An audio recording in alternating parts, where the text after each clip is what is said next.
Since the topographic survey we are conducting today is going to be inside of ArcGIS Pro, it functions as sort of a GIS survey hybrid map, and it's going to be a lot of fun. So, let's get into the research and preparation portion of the video in our project breakdown. Welcome to the project breakdown. This portion of the video will show you how to prepare for data collection using ArcGIS Online. In 3 steps, we will find the official parcel data of the survey site, create map features that are ready for GPS data collection, and lastly, we'll talk about how to export created features to ArcGIS Online. First, let's begin by following this link.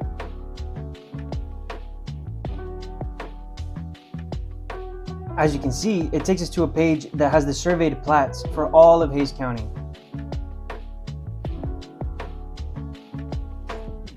Here, we can find the parcel for Sewell Park and all of its relative legal information. This is a good example of how surveys leverage their high accuracy and reliability to enable them to be used authoritatively. With this information, we can now load into ArcGIS Pro with our parcel boundaries and begin creating our feature classes. Since we are focusing on surveying the elevation at Sewell, we are going to be creating the spot elevation feature class first. When creating the spot elevation layer, we want to be sure to specify it as a point feature. Finally, let's change the coordinate system to State Plane Zone FPS 4204.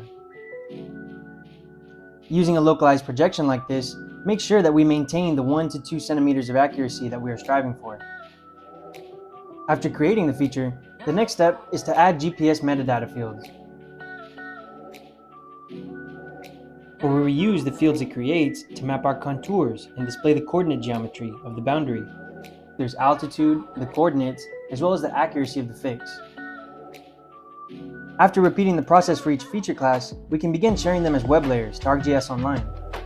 This makes them available on the cloud and enables mobile data collection with our Battle Flex.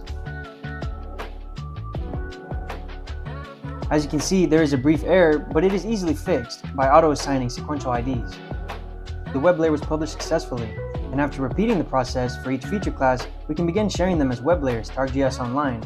So after each one is added, we'll be able to collect data inside of field maps while out in the field. That concludes the research portion of the video, so let's get on to phase 2, conducting our survey and collecting data.